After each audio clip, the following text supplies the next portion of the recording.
So my sermon this morning, I don't know if you have an order of service anywhere, so I'm just going to tell you. My sermon title this morning is Of Rope Swings and Letting Go, Why We Need Playfulness. Now this was a while ago when my son Jamie was 12. He's 29 now. But one summer he went to a day camp in Ivyton, Connecticut, which is near where we lived at the time. And all the parents were invited to Parents' Day at the camp. Family Day, I guess they called it. So after lunch and a swim in a beautiful clear lake at the official waterfront, we took a walk along a wooded lakeside trail. And we came upon a set of kind of ladder steps leading up to a platform that was between two trees. And one of the trees had a branch overhanging the water. I knew that was going to happen.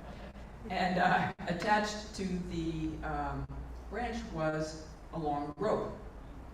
So there were a father and daughter there, and they were taking turns swinging out onto this rope and then landing in the water with a big splash. Every time the father or the daughter's face bobbed up to the surface, we saw just a great big grin. My son whispered, "Do you want to do it?" I said, well, I wasn't sure we were really allowed to do it. You know, it wasn't the official waterfront. And since we also didn't want to intrude on their fun, I said, maybe we should just go on our way. So he kind of agreed. And I could kind of tell, like, he's 12. And he was always a big kid. Maybe some of you remember him as a child. He was always big for his age. And I'm not sure that he felt really confident about being able to swing out there and, let go at the right time. So we went on our way. And eventually, we had to turn around, and we came back the same way that we had come, and we came to that platform and the rope swing again. So he said he didn't want to do it right then, and I was thinking, I have to confess, I've always loved rope swings, okay, since I was a kid. But I'm thinking, okay, here I am, how old? I'm a mother.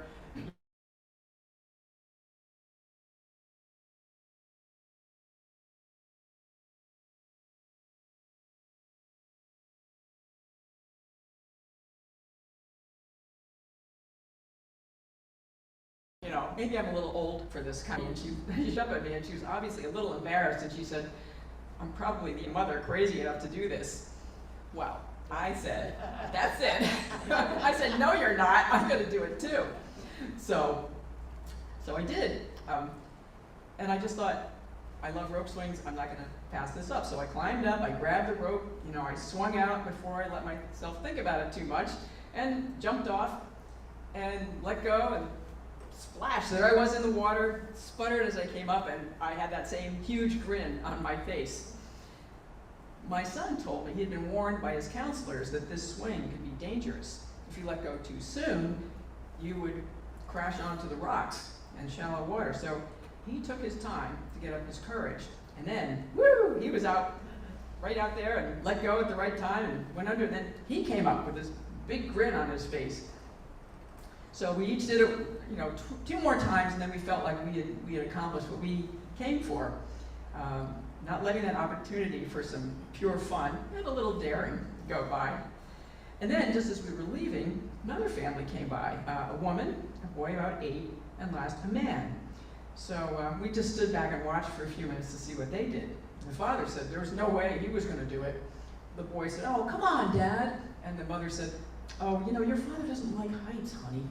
Well, I think that was all the father needed. He's like, no, I'm going to do it. So he climbed up the ladder. And, I think he had to kind of man up for his son, I guess. So he grabbed the rope and he eyed the situation, and then he swung out and splashed and came up. And now he was the one with the big grin on his face. And as he was climbing out the water, I commented to him, so there's something you can add to your list of things I've done in my life. And he was like, yeah. And he had a big grin on his face. Still grinning.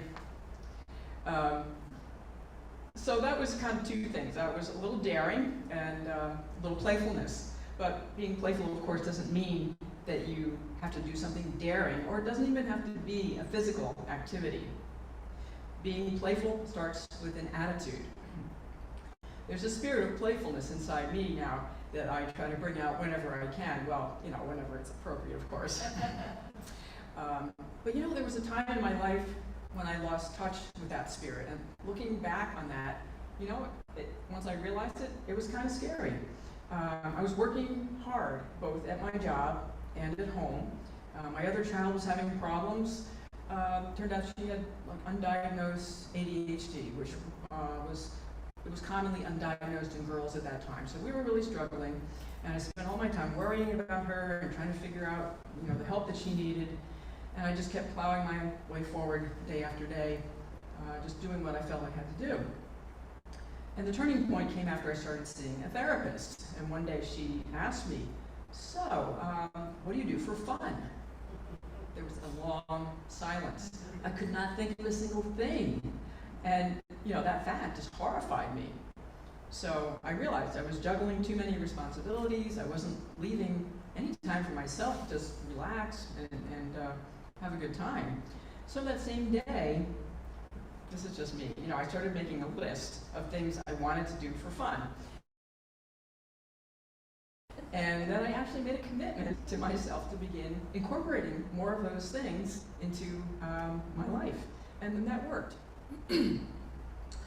Granted, sometimes in our lives are more challenging than others to incorporate fun and play, but now that my kids are grown and I'm older, and I've also learned to hold life's challenges a little bit more lightly, I find I can be playful most of the time. It helps to hang out with people who share a similar sense of humor, so we can be silly and laugh a lot together. I find that a playful attitude goes a long way toward enjoying life and not letting the things that don't go our way get us down for too long. These are not small or unimportant matters.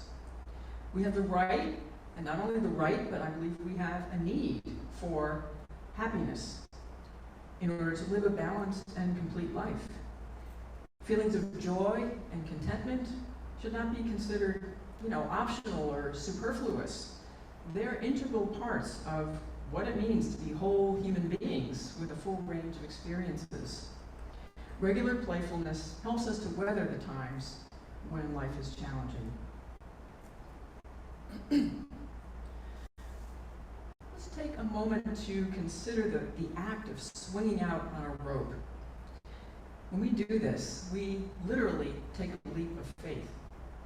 We grab the rope, we back up, we take a few quick steps forward, and we're flying through the air. And then we have to let it go. And if we don't, we're going to be in trouble. Letting go can be a little scary because once we aren't holding on anymore, we're not in control at all. We're moving through the air, subject to unknown forces, clinging to the faith that whatever is next, we will survive and maybe even enjoy. We open ourselves up to surprises and new experiences. This openness is part of the spirit of playfulness. As Maria Lugones, the author of our reading, reminds us, a particular metaphysical attitude that does not expect the world to be neatly packaged. Ruly, I like the way she uses that word ruly. We hear unruly, but she talks about ruly. For many of us, it's hard to let go of traveling a straight and narrow path through our days, a ruly kind of path. Beyond 3rd or 4th grade, we are actively taught that being playful or acting silly is wrong. Life is serious, we're told. So all our lives, we've been trained to be responsible, non-playful adults. On any given day, our agenda may feel set. We don't really want, or maybe we don't feel like we can, veer from our course for whatever reason. Maybe we're in a time crunch. We might be dealing with a crisis. Maybe we think, oh, sure, it'd be nice, but I don't really need to do this. Take a different route home, just to see what you see. Bake some cookies in fun shapes, not for the kids or the grandkids, but just because you want to do it. Play a silly game like Pictionary. Kick a stone down the sidewalk. Every day there are hundreds of opportunities for play, tiny forks in the road of life where we can either go for it or let it go by. Sometimes, like launching ourselves over the water on a rope swing. We might have to give ourselves a little push. Maybe also shut up those disapproving voices in our heads. Welcome.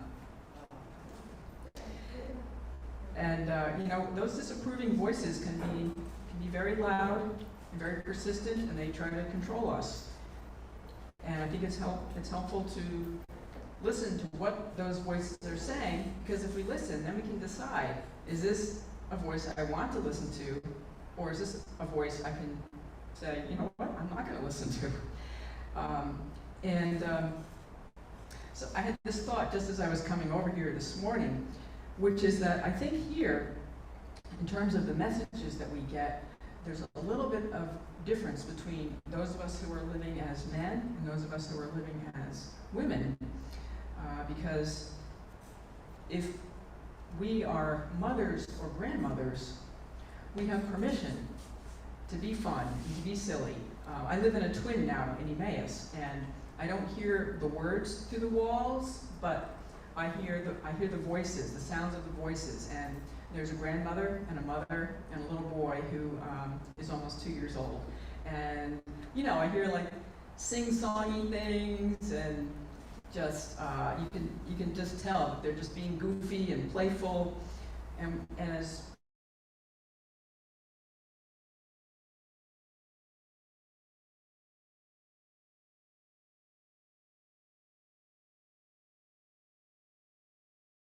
women, I think that he could be very silly with us when we were little. But outside of that, I think men maybe have a little bit more pressure. I think they have a lot more pressure, really, because men are expected to be capable and competent. And if you are acting silly, well, that might just take away from your credibility. So that's a hard hurdle.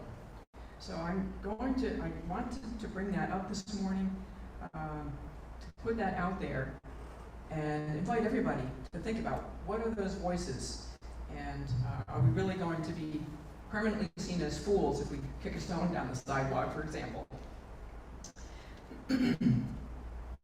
As Maria Lugones says, cultivating a playful attitude means being open to surprise and being willing to look foolish. It means risking uncertainty. And see, here's the thing, to be considered competent, whoever we are, we don't want to appear uncertain. So we have to kind of let ourselves enjoy that different mode of being where we don't pretend to have all the answers. So we have to challenge this sense of self-importance to make ourselves look competent and realize that some rules of life can be broken, maybe should be broken. And once we rediscover our playful self, we might even decide to inhabit that self more fully, to understand it better and to see what its creative possibilities might be. Because being playful is creative, and it can get the mind and body moving in new directions. Neuroscientists have only recently identified a network within the brain called the default mode network. The default mode is active whenever there is nothing else in our environment that's calling out for our attention. And this is the place where our minds daydream, where we reflect on ourselves, and where we worry. It seems to be the place where what we think of as the self is constructed and maintained. In fact, sometimes neuroscientists call it the me network.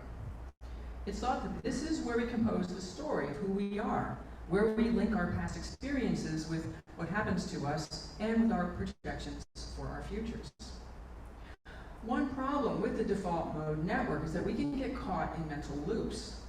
Many of us have experienced some form of trauma in our lifetimes, and probably all of us have had some childhood or early adult experiences that led us to see ourselves in limiting or less than positive ways. We can get stuck in these stories as our default mode repeatedly puts forth these false ideas about ourselves, about who we are, cloaking them in the guise of truth. So our default network can, in some cases, lead to negative and destructive self-regard and many different forms of unhappiness. Almost all of us, the longer I live, the more I see that it's true.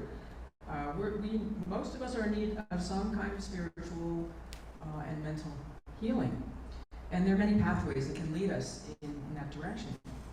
Cultivating a sense of playfulness, especially out in nature, can be a source of that healing. And I bring in nature because although the default mode network gives us this wonderful sense of individual identity, at the same time it deceives us into believing that we are separate from each other and from the natural world and from the rest of the universe. Being playful out in nature, making up fun things to do with rocks or sticks or other natural objects, or maybe even no objects, these are acts of creativity. Acts of creative play get us out of the groove of our default line of thought, interconnect and beyond, and thus the spirit of life. Nature and play work together synergistically to create new grooves in our mental landscape, literally new neural pathways, opening up the possibility for new and healthier thoughts about ourselves to take root. Bernard de Koven has been writing for almost 50 years on theories of fun and playfulness and their healing benefits to all aspects of our health, individually, in relationships, and in community. In fact, he's known as the shaman of play. He offers these words of wisdom.